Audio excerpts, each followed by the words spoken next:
Pabrik gula besar dahulu dan sekarang. Bangsa yang besar adalah bangsa yang menghargai jasa pahlawan-pahlawannya. Di sini sedikit sejarah tentang pabrik gula. Sejarah pabrik gula besar di Indonesia. Sebagai acuan dan untuk lebih memperluas pandangan, sekilas kita kaji dan amati bagaimana Indonesia memulai industri gulanya dengan pabrik gula besar yang pernah mengantar Indonesia sebagai eksportir gula terbesar di dunia. Dan dari semua buku maupun Handbook of Sugar Manufacture Process Machinery selalu menjadikan industri gula di Jawa menjadi acuan, atau dengan kata lain mereka belajar dari industri gula Indonesia. Pabrik gula di Indonesia, abad 17, 18, 19. Perkembangan penggilingan atau pengepresan tebu di Jawa, secara agak besar dimulai pertama kali pada pertengahan abad 17 di dataran rendah Batavia, dikelola oleh orang-orang Cina. Kemudian di awal abad 19 muncul industri gula modern di Pamanukan, Ciasem, Jawa Barat, yang dikelola oleh para pedagang besar dari Inggris. Yang karena kesalahan lokasi hanya bertahan satu dasawarsa, kekurangan tenaga kerja. Kehancuran industri gula Inggris, Pamanukan Ciasem, digantikan industri Belanda dalam kurun kultur Stelsel. VOC mulai melakukan pengiriman gula Batavia sejak 1673 ke Eropa, dengan jumlah ekspor per tahun lebih dari 10.000 pikul. 130 buah penggilingan pada tahun 1710, dengan produksi rata-rata setiap penggilingan sekitar 300 pikul. Tahun 1974 terdapat 65 penggilingan, sedang pada 1750 naik menjadi 80, dan akhir abad ke-18 merosot tinggal 55 penggilingan yang memasok sekitar 100.000 pikul gula. Bentuk dan teknologi pengepres tebu ini hanya terdiri dari dua buah silinder batu atau kayu yang diletakkan berhimpitan, dengan salah satu silinder diberi tonggak sedang pada ujung tonggak diikatkan ternak, atau digunakan tenaga manusia, digerakkan secara manual, untuk memutar silinder. Sementara itu pada salah satu sisi pengepres biasanya satu orang atau lebih memasokkan tebu, kemudian hasil pengepresan dialirkan ke kuali besar yang terletak tepat di bawah silinder. Mudah pengoperasiannya dan dapat dipindah-pindahkan menurut kebutuhan. Di masa panen tebu, penggilingan-penggilingan ini akan dibawa menghampiri kebun yang sedang panen. Harga kuda lebih mahal dibandingkan sapi atau kerbau.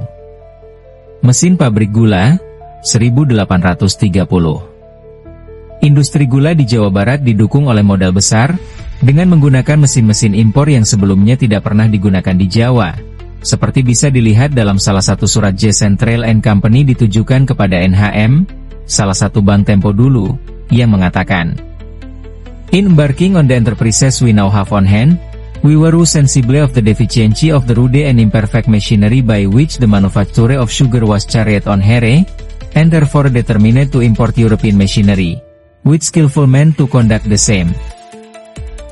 We now have," 1826, "three distinct sets of mills, where we employ a European horizontal mill with 3 cylinders, driven by a 6 horsepower steam engine, a European 8 horsepower mill, with 3 cylinders, worked by Chatelet, and 3 auxiliary stone perpendicular mills, also worked by Chatelet, with 6 complete sets of iron balers and iron and chopper clarifiers, as also 3 distilleries, comprising 6 European chopper stills, and a suitable complement of fermenting system for distilling the molasses into arak and rum. Yang artinya kurang lebih, dalam memulai di perusahaan-perusahaan kita sekarang ada di tangan, kami masuk akal dari kekurangan yang kasar dan tidak sempurna oleh mesin yang pembuatan gula dilakukan di sini. Dan karena itu bertekad untuk impor mesin-mesin Eropa, dengan orang-orang terampil untuk melakukan yang sama. Kita sekarang punya, 1826, 3 set dari pabrik yang berbeda. Di mana kita menggunakan kincir horizontal Eropa dengan 3 silinder, didorong oleh 6 daya kuda mesin uap, Eropa pabrik 8 daya kuda, dengan 3 silinder. Worked oleh ternak, dan 3 penolong tegak lurus batu pabrik, juga bekerja dengan Chatelet, dengan 6 set lengkap boiler besi dan tembaga clarifiers, seperti juga 3 distilleries, yang terdiri dari 6 Eropa. Stills tembaga dan pelengkap yang sesuai dari sistem fermentasi yang distilling molase menjadi arak dan rum. Sejak tahun 1830 di Pekalongan terdapat 3 buah pabrik gula yang beroperasi untuk menggiling tebu-tebu Gubernemen, 2 diantaranya dioperasikan oleh orang-orang Tionghoa, yaitu oleh Go Kan Chou di Desa Wonopringo dan Tan Hong Jan di Desa Klidang. Sedang yang ketiga dioperasikan oleh Alexander Loudon, seorang bekas pedagang besar Inggris yang dilibatkan kerja administratif dalam kurun pasca Raffles. Loudon menjadi pabrikan di pabrik gula Karanganjar, Kabupaten Pemalang. Loudon selain membangun pabrik di Pemalang, juga bersama De Sturler dan Verbeek membangun pabrik gula Poegoe dan Gemoy di Kendal pada tahun 1835-36. Namun karena keterbatasan informasi untuk ketiga pabrik gula di atas, maka pembicaraan lebih diarahkan pada 3 buah pabrik modern yang didirikan sekitar tahun 1837-1838, yaitu Wonopringo, Sragie, Kalimatie. Ketiga pabrik gula di Pekalongan ini memakai lahan sawah untuk tebu seluas sekitar 1.500 bau, pabrik Sragie dan Kalimatie masing-masing menggunakan 400 bau, dan Wonopringo, yang terbesar, memakai 700 bau lahan sawah, 1H1 5 bau, tenaga kerja dari buruh pribumi yang diikat dengan kontrak. Kontrak-kontrak gula Gubernemen tersebut mengikat petani untuk bekerja tanpa batas waktu yang tegas. Kontrak iki bakal kanggo setahun, atau sehingga kongsi rolas tahun, apa kersane Kanjeng Gubernemen. Sedang kerja-kerja yang terkait dalam kontrak tersebut meliputi sakabehe pegawai jan ing dalam panggilingan sarta ing dalam kebon atau nebang tebu, ame kaju bakar, iku wong-wong amesti ang lakoni pegawai jan iku. Varietas tebu yang ditanam merupakan jenis terbaik, dengan kadar rendemen, kadar gula dalam tebu tinggi yang hanya dihasilkan oleh tebu yang dikenal dengan sebutan Zwarte Cirebon Riet, tebu hitam dari Cirebon, mulai digunakan sistem Rinoso tahun 1863, para buruh tebang, Rapoy, bisa menghasilkan antara 30 hingga 50 ikat kolong tebu, atau antara 750 hingga 1250 batang tebu. Panen setiap tahun, untuk setiap bau tidak mencapai 25 pikul. Jumlah yang sering didapat dalam setiap panennya antara 17 hingga 22 pikul. Setiap hari, selama musim panen dan giling, pabrik memerlukan 40 hewan penarik beserta tukang gerobak. Sumber https://ardipglestari.blogspot.com/201/0/pabrik-gula-hindia-belanda.html. Wonopringo punya cerita. Tanpa kita sadari, terbentuknya suatu desa tak terlepas dari sejarah yang pernah terjadi di sana. Penamaan kampung dan tata ruang, jalur penghubung antar desa dan sistem irigasi, pun dibangunnya permukiman beserta fasilitasnya. Semua diatur sedemikian rupa oleh hal-hal kuat yang pernah menjadi tonggaknya di masa lampau. Begitu pula dengan kota, himpunan desa-desa yang telah berkembang dan maju pesat dari segi ekonomi itulah yang menjadi faktor berdirinya sebuah kota. Saya terkesiap memandang deretan rumah-rumah tua setelah sepeda motor menyeberangi jembatan Pringgodani. Tangan saya secara spontan menepuk-nepuk pundak teman di depan. Bey, kok dirimu baru kasih tahu sekarang sih kalau desamu punya banyak bangunan kuno begini? Tanya saya kepada Bayu. Dia hanya tertawa kecil. Laju sepeda motor dipelankannya. Sepertinya dia menyadari tingkah konyol saya yang begitu berlebihan ketika bertemu dengan apa saja yang berbau heritage. Bey, serius nih desamu gak punya cerita? Entah kenapa perjalanan kali ini terasa begitu santai, tidak ada yang membebani apalagi membuat saya terburu-buru dalam melakukan apapun. Padahal, saya melakukan perjalanan lumayan panjang menuju Wonopringo yang terletak di Kabupaten Pekalongan, Jawa Tengah. Pagi buta saya harus naik kereta api dari Solo menuju Semarang. Melanjutkannya dengan kereta api Kaligung 407 rute stasiun Semarang Poncol, stasiun Pekalongan. Dari sana, saya kembali merebahkan pantat di atas jok sepeda motor Bayu menuju Wonopringo yang berjarak sekitar 15 km dari stasiun Pekalongan. Wonopringo adalah nama sebuah kecamatan di Kabupaten Pekalongan. Wonopringo juga menjadi nama salah satu desa dari total 14 desa, kelurahan di sana. Wilayah Kecamatan Wonopringo meliputi Desa Galang, Desa Getas, Desa Gondang, Desa Jetak Kidul, Desa Jetak Lengkong, Desa Kwagean, Desa Legok Gunung, Desa Pegaden Tengah, Desa Sampih, Desa Sastrodirjan, Desa Surabayan, Desa Wonorejo, Desa Rowokembu, dan Desa Wonopringgo. Secara administratif, wilayah Kecamatan Wonopringgo berbatasan dengan Kecamatan Kedunguni di sebelah utara, dan Kecamatan Karanganyar di selatannya. Mereka memiliki desa-desa yang menjadi penghubung antara Kota Pekalongan dan Kajen, pusat pemerintahan Kabupaten Pekalongan. Desa-desa yang berperan besar terhadap perkembangan dan kemajuan ekonomi Pekalongan. Pertama-tama saya ingin bercerita bahwa nama Wonopringgo tercatat sebagai nama salah satu pabrik gula yang berdiri pada masa Hindia Belanda, nama sebelum Indonesia merdeka. Rasa penasaran tentang bagaimana bisa Wonopringgo mempunyai rumah-rumah tua yang keren didukung oleh jawaban Pak Slamet Haryanto, Kepala Desa Wonopringgo, yang membenarkan bahwa dulu pernah ada pabrik gula di Wonopringgo. Lokasinya kini sudah menjadi bagian dari Batalion Infanteri 407, Kompi Senapan C. Peta Suiker Fabrieken OP Java terbitan tahun 1914 pun menjadi bukti yang menguatkannya. Di sana digambarkan Pekalongan memiliki beberapa pabrik gula yang tersebar di jalur Pantura, Pantai Utara, dan Pedalaman. Lokasi Suiker Fabriek Kalimati di angka 14, Suiker Fabriek atau pabrik gula Wonopringgo dibubuhi angka 15, lalu pabrik gula Seragi berada di nomor 16, dan Suiker Fabriek Tirto di nomor 17. Saat ini hanya pabrik gula Seragi yang masih aktif berproduksi. Lainnya sudah hilang, rata dengan tanah, dilupakan. Sisa pabrik gula Wonopringgo meninggalkan jejak permukiman dan rumah-rumah dinas pegawai pabrik gula seperti terlihat sekarang. PT KAI juga sudah rajin memasang tugu patok sebagai tanda bahwa di sana pernah dibangun jalur-jalur lori pengangkutan tebu menuju pabrik dan jalur dari pabrik menuju stasiun hingga terhubung dengan pelabuhan. Menariknya, di Wonopringgo juga berkembang permukiman yang terletak di seberang pasar Wonopringgo di mana bermunculan saudagar-saudagar batik pada masanya. Adalah Kiai Abu Bakar yang pertama membagi cerita mengenai sejarah rumah milik keluarganya. Tidak tahu dengan pasti kapan rumah itu berdiri, bukan berarti beliau tidak peduli dengan pelestarian rumah tuanya. Dari bentuk arsitekturnya, saya hanya bisa menebak bahwa rumah yang kini difungsikan sebagai kompleks pondok pesantren Tarbiyah Qiraatil Qur'an di Desa Rowokembu tersebut dibangun pada awal tahun 1900-an, atau bisa jadi sudah ada sejak akhir tahun 1800-an. Pintu dan daun jendela berbahan kayu jatinya masih utuh. Tralis jendela berulirnya masih meninggalkan kesan megah sebuah rumah juragan batik. Tegel, ruang tamu, serta 2 kamar di dalamnya tidak mengalami perubahan.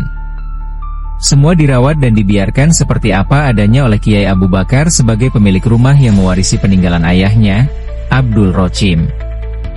Beliau juga menambahkan bahwa rumahnya baru difungsikan sebagai pondok pesantren pada tahun 1991. Sama hal dengan Mas Arif, pemilik salah satu rumah di Desa Rowokembu yang menghuni bekas rumah saudagar batik. Rumah tua dengan 3 pintu utama itu dibelinya dari keturunan Haji Norman pada tahun 2008. Memerlukan waktu sekitar 2 tahun untuk memperbaiki kerusakan di dalamnya. Diakuinya bangunan bagian tengah dan samping sudah dirombak total. Penghuni yang baru hanya mempertahankan keaslian beranda dan ruang tamu depan dari rumah yang diperkirakan dibangun sekitar 1900-an awal tersebut. Bagi saya, rumah-rumah berusia puluhan tahun dan lebih dari 100 tahun itu memiliki daya pikat sendiri. Tak terelakkan ketika ego dan gengsi sering mengalahkan kecintaan dan kepedulian para pemilik rumah terhadap warisan leluhur. Merubuhkan dan membangunnya dengan wujud baru berupa bangunan kota kaku tanpa nilai artistik adalah kesalahan fatal yang kelak menghilangkan identitas keluarga dan sejarah kampungnya. Salut dengan mereka yang mau merawat dan mempertahankan bentuk asli dari bagian sejarah Wonopringgo. Puas mengintip bangunan-bangunan tua di Wonopringgo, mari berkenalan dengan makanan yang sempat saya cicipi di sana. Harus saya akui tak salah jika nasi goreng menjadi andalan di Wonopringgo. Pasca festival 1000 piring nasi goreng yang digelar di Desa Wonopringgo, penjual nasi goreng kembali beraktivitas seperti biasa. Depan Balai Desa Wonopringgo, sepanjang Jalan Raya Wonopringgo sampai Kajen, adalah titik-titik yang selalu diramaikan oleh penjual nasi goreng sedari petang hingga larut malam. Selain nasi goreng lezat yang diracik warga desa Wonopringgo, persis di Jalan Raya Wonopringgo No. 560 berdiri sebuah warung Tauto Kloso. Tidak sulit menemukan lokasinya karena sudah ada spanduk jelas yang menuliskan nama dan gambar penjual dari Tauto legendaris di Wonopringgo tersebut. Jangan lewatkan juga makanan khas yang bernama kluban botok dan kluban pindang tetel yang dijual di Wonopringgo dan Rowokembu. Puncak dari perkenalan saya dengan desa-desa yang pernah bergantung hidup terhadap industri gula di pabrik gula Wonopringgo adalah Pesta Rakyat Wonopringgo Carnival.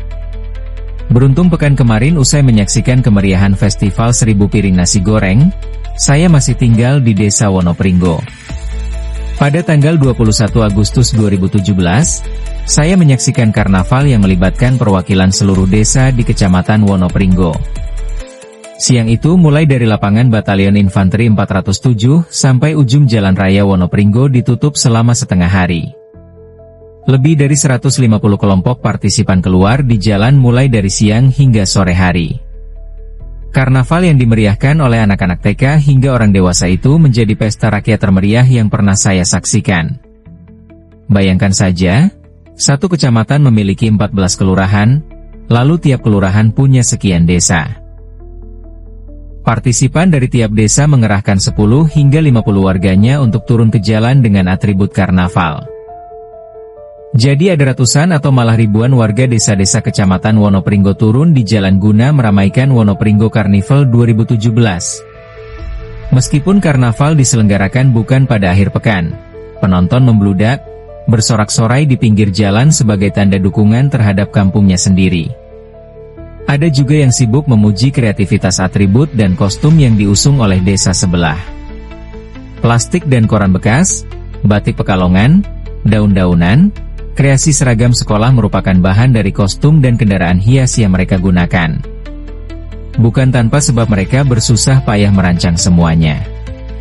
Masing-masing desa berlomba-lomba agar piala kostum hias dan atribut terbaik yang diberikan oleh pihak kecamatan bisa jatuh ke tangan desa mereka.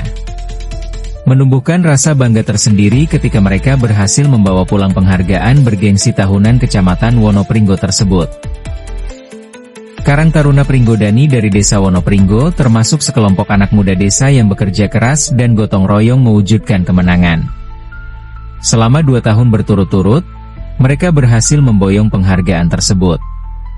Tak hanya kreasi kostum yang unik saja, ada tim khusus dari Karang Taruna Pringgodani mengarak liong, budaya Tionghoa yang sudah jadi bagian dari budaya Indonesia.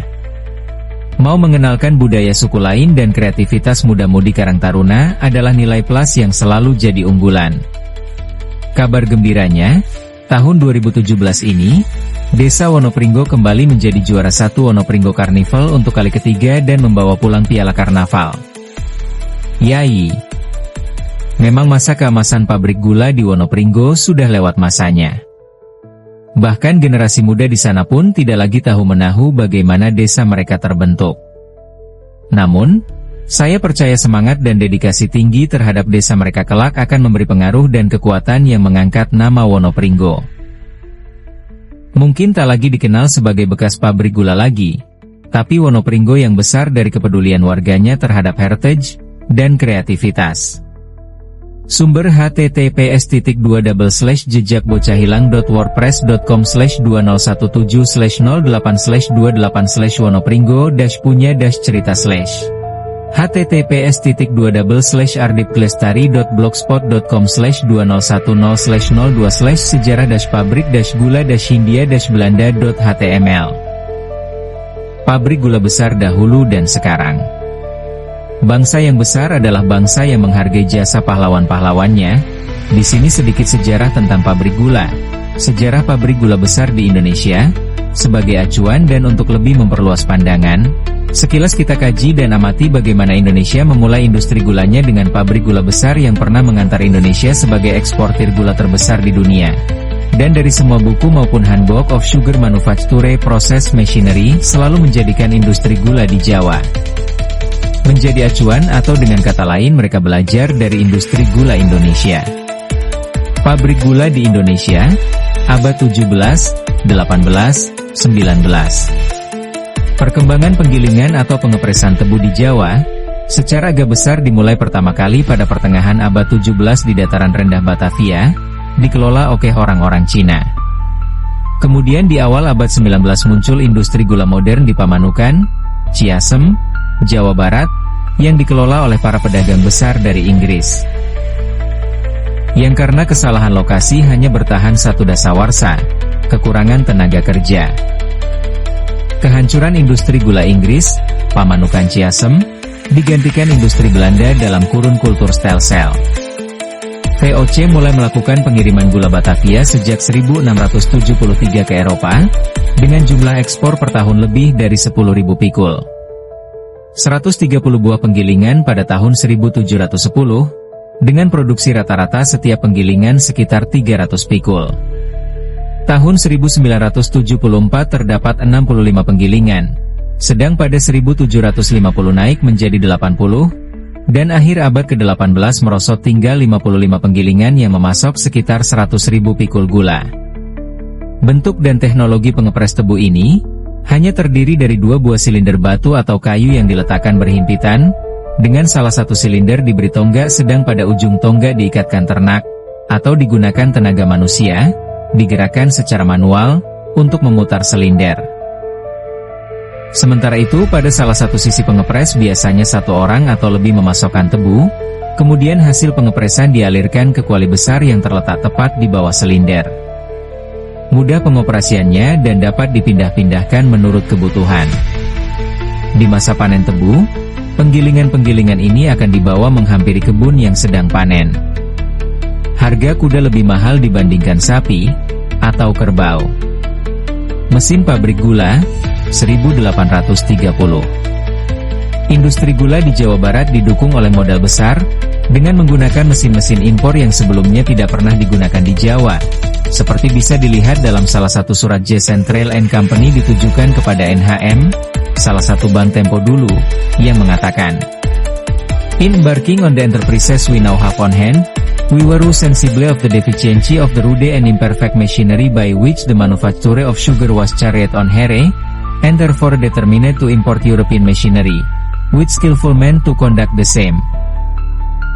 We now have," 1826, "three distinct sets of mills, where we employ a European horizontal mill with 3 cylinders, driven by a 6 horsepower steam engine, a European 8 horsepower mill, with 3 cylinders, worked by Chatelet, and 3 auxiliary stone perpendicular mills, also worked by Chatelet, with 6 complete sets of iron billers and iron and chopper clarifiers, as also 3 distilleries, comprising 6 European chopper stills, and a suitable complement of fermenting system for distilling the molasses into arak and rum."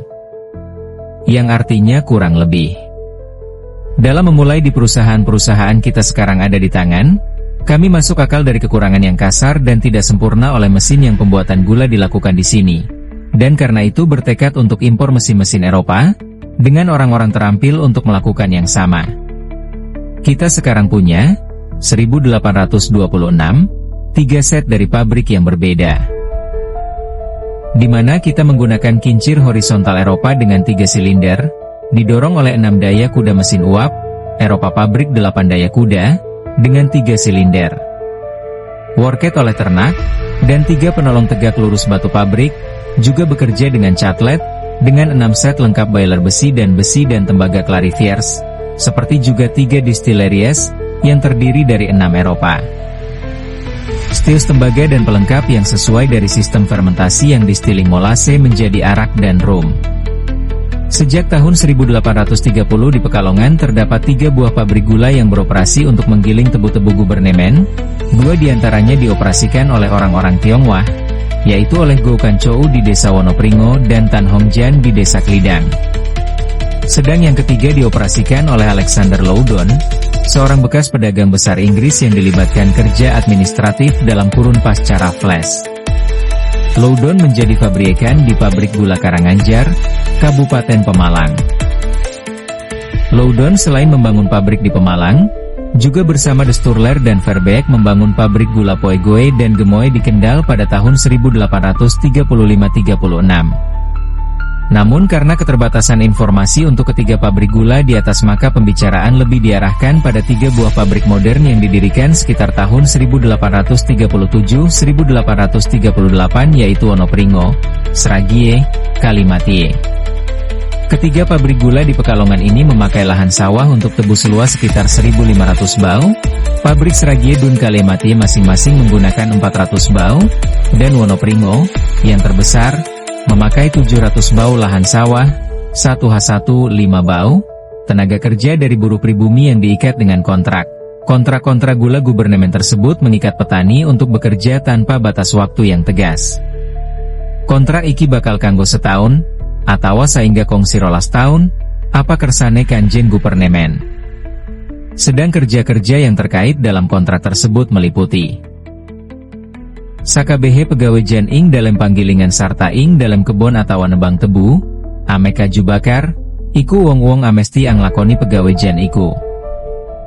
Varietas tebu yang ditanam merupakan jenis terbaik, dengan kadar rendemen, kadar gula dalam tebu, tinggi yang hanya dihasilkan oleh tebu yang dikenal dengan sebutan Zwarte Cirebon Riet, tebu hitam dari Cirebon, mulai digunakan sistem Rinoso tahun 1863, para buruh tebang, rapoi, bisa menghasilkan antara 30 hingga 50 ikat kolong tebu, atau antara 750 hingga 1250 batang tebu. Panen setiap tahun, untuk setiap bau tidak mencapai 25 pikul. Jumlah yang sering didapat dalam setiap panennya antara 17 hingga 22 pikul. Setiap hari, selama musim panen dan giling, pabrik memerlukan 40 hewan penarik beserta tukang gerobak. Sumber https://ardipplestari.blogspot.com/2001-pabrik-gula-india-belanda.html. Wonopringo punya cerita. Tanpa kita sadari, terbentuknya suatu desa tak terlepas dari sejarah yang pernah terjadi di sana. Penamaan kampung dan tata ruang, jalur penghubung antar desa dan sistem irigasi, pun dibangunnya permukiman beserta fasilitasnya. Semua diatur sedemikian rupa oleh hal-hal kuat yang pernah menjadi tonggaknya di masa lampau. Begitu pula dengan kota, himpunan desa-desa yang telah berkembang dan maju pesat dari segi ekonomi itulah yang menjadi faktor berdirinya sebuah kota. Saya terkesiap memandang deretan rumah-rumah tua setelah sepeda motor menyeberangi jembatan Pringgodani. Tangan saya secara spontan menepuk-nepuk pundak teman di depan. Bey, kok dirimu baru kasih tahu sekarang sih kalau desamu punya banyak bangunan kuno begini? Tanya saya kepada Bayu. Dia hanya tertawa kecil. Laju sepeda motor dipelankannya. Sepertinya dia menyadari tingkah konyol saya yang begitu berlebihan ketika bertemu dengan apa saja yang berbau heritage. Bey, serius nih desamu gak punya cerita? Entah kenapa perjalanan kali ini terasa begitu santai, tidak ada yang membebani apalagi membuat saya terburu-buru dalam melakukan apapun. Padahal, saya melakukan perjalanan lumayan panjang menuju Wonopringo yang terletak di Kabupaten Pekalongan, Jawa Tengah. Pagi buta saya harus naik kereta api dari Solo menuju Semarang. Melanjutkannya dengan kereta api Kaligung 407 rute stasiun Semarang Poncol, stasiun Pekalongan. Dari sana, saya kembali merebahkan pantat di atas jok sepeda motor Bayu menuju Wonopringo yang berjarak sekitar 15 km dari stasiun Pekalongan. Wonopringo adalah nama sebuah kecamatan di Kabupaten Pekalongan. Wonopringo juga menjadi nama salah satu desa dari total 14 desa, kelurahan di sana. Wilayah Kecamatan Wonopringo meliputi Desa Galang, Desa Getas, Desa Gondang, Desa Jetak Kidul, Desa Jetak Lengkong, Desa Kwagean, Desa Legok Gunung, Desa Pegaden Tengah, Desa Sampi, Desa Sastrodirjan, Desa Surabayan, Desa Wonorejo, Desa Rowokembu, dan Desa Wonopringo. Secara administratif, wilayah Kecamatan Wonopringo berbatasan dengan Kecamatan Kedunguni di sebelah utara, dan Kecamatan Karanganyar di selatannya. Mereka memiliki desa-desa yang menjadi penghubung antara kota Pekalongan dan Kajen, pusat pemerintahan Kabupaten Pekalongan. Desa-desa yang berperan besar terhadap perkembangan dan kemajuan ekonomi Pekalongan. Pertama-tama saya ingin bercerita bahwa nama Wonopringgo tercatat sebagai nama salah satu pabrik gula yang berdiri pada masa Hindia Belanda, nama sebelum Indonesia merdeka. Rasa penasaran tentang bagaimana bisa Wonopringgo mempunyai rumah-rumah tua yang keren didukung oleh jawaban Pak Slamet Haryanto, Kepala Desa Wonopringgo, yang membenarkan bahwa dulu pernah ada pabrik gula di Wonopringgo. Lokasinya kini sudah menjadi bagian dari Batalion Infanteri 407, Kompi Senapan C. Peta Suiker Fabrieken OP Java terbitan tahun 1914 pun menjadi bukti yang menguatkannya. Di sana digambarkan Pekalongan memiliki beberapa pabrik gula yang tersebar di jalur Pantura, Pantai Utara, dan Pedalaman. Lokasi Suiker Fabriek Kalimati di angka 14, Suiker Fabriek atau pabrik gula Wonopringgo dibubuhi angka 15, lalu pabrik gula Seragi berada di nomor 16, dan Suiker Fabriek Tirto di nomor 17. Saat ini hanya pabrik gula Seragi yang masih aktif berproduksi. Lainnya sudah hilang, rata dengan tanah, dilupakan. Sisa pabrik gula Wonopringgo meninggalkan jejak permukiman dan rumah-rumah dinas pegawai pabrik gula seperti terlihat sekarang. PT KAI juga sudah rajin memasang tugu patok sebagai tanda bahwa di sana pernah dibangun jalur-jalur lori pengangkutan tebu menuju pabrik dan jalur dari pabrik menuju stasiun hingga terhubung dengan pelabuhan. Menariknya, di Wonopringgo juga berkembang permukiman yang terletak di seberang pasar Wonopringgo di mana bermunculan saudagar-saudagar batik pada masanya. Adalah Kiai Abu Bakar yang pertama membagi cerita mengenai sejarah rumah milik keluarganya. Tidak tahu dengan pasti kapan rumah itu berdiri, bukan berarti beliau tidak peduli dengan pelestarian rumah tuanya. Dari bentuk arsitekturnya, saya hanya bisa menebak bahwa rumah yang kini difungsikan sebagai kompleks pondok pesantren Tarbiyah Qiraatil Qur'an di Desa Rawakumbu tersebut dibangun pada awal tahun 1900-an, atau bisa jadi sudah ada sejak akhir tahun 1800-an. Pintu dan daun jendela berbahan kayu jatinya masih utuh.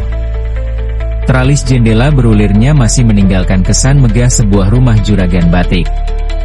Tegel, ruang tamu, serta 2 kamar di dalamnya tidak mengalami perubahan. Semua dirawat dan dibiarkan seperti apa adanya oleh Kiai Abu Bakar sebagai pemilik rumah yang mewarisi peninggalan ayahnya, Abdul Rochim. Beliau juga menambahkan bahwa rumahnya baru difungsikan sebagai pondok pesantren pada tahun 1991. Sama hal dengan Mas Arif, pemilik salah satu rumah di Desa Rawakumbu yang menghuni bekas rumah saudagar batik. Rumah tua dengan 3 pintu utama itu dibelinya dari keturunan Haji Norman pada tahun 2008. Memerlukan waktu sekitar 2 tahun untuk memperbaiki kerusakan di dalamnya. Diakuinya bangunan bagian tengah dan samping sudah dirombak total. Penghuni yang baru hanya mempertahankan keaslian beranda dan ruang tamu depan dari rumah yang diperkirakan dibangun sekitar 1900-an awal tersebut.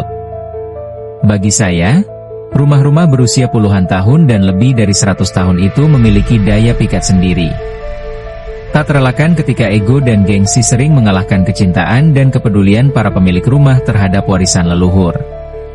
Merubuhkan dan membangunnya dengan wujud baru berupa bangunan kota kaku tanpa nilai artistik adalah kesalahan fatal yang kelak menghilangkan identitas keluarga dan sejarah kampungnya.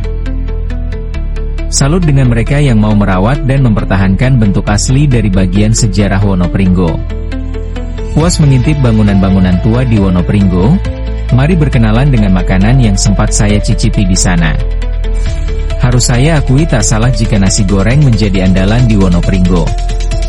Pasca festival 1000 piring nasi goreng yang digelar di Desa Wonopringgo, penjual nasi goreng kembali beraktivitas seperti biasa.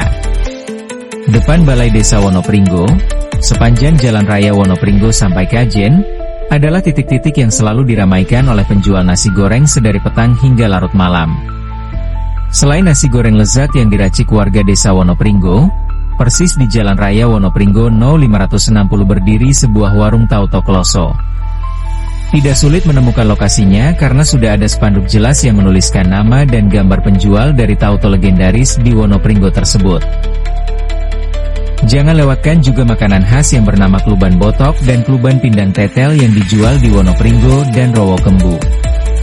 Puncak dari perkenalan saya dengan desa-desa yang pernah bergantung hidup terhadap industri gula di pabrik gula Wonopringgo, adalah Pesta Rakyat Wonopringgo Carnival. Beruntung pekan kemarin usai menyaksikan kemeriahan festival 1000 piring nasi goreng, saya masih tinggal di desa Wonopringgo. Pada tanggal 21 Agustus 2017, saya menyaksikan karnaval yang melibatkan perwakilan seluruh desa di Kecamatan Wonopringgo. Siang itu mulai dari lapangan Batalion Infanteri 407 sampai ujung Jalan Raya Wonopringgo ditutup selama setengah hari. Lebih dari 150 kelompok partisipan keluar di jalan mulai dari siang hingga sore hari. Karnaval yang dimeriahkan oleh anak-anak TK hingga orang dewasa itu menjadi pesta rakyat termeriah yang pernah saya saksikan. Bayangkan saja, satu kecamatan memiliki 14 kelurahan, lalu tiap kelurahan punya sekian desa. Partisipan dari tiap desa mengerahkan 10 hingga 50 warganya untuk turun ke jalan dengan atribut karnaval.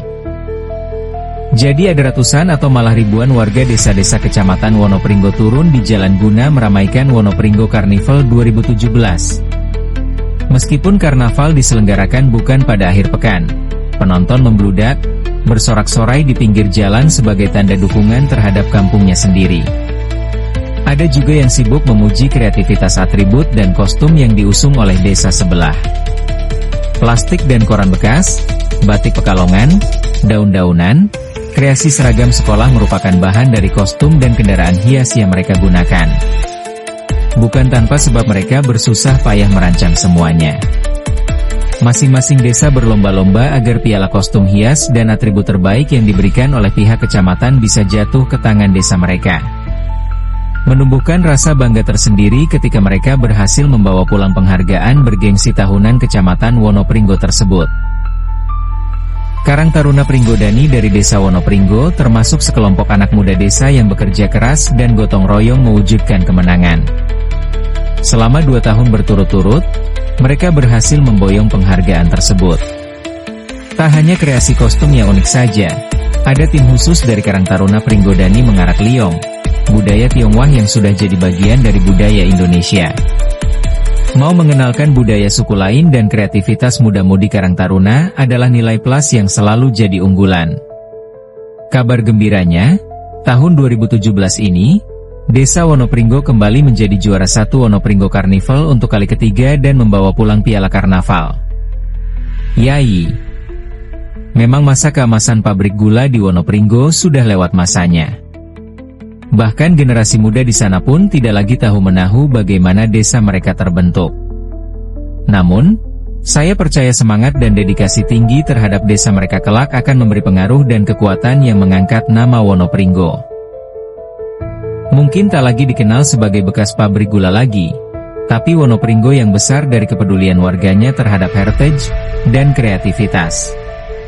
Sumber https://2017/08/28/28/Wonopringgo-punya-cerita/ https://ardipglestari.blogspot.com/2010/02/sejarah-pabrik-gula-hindia-belanda.html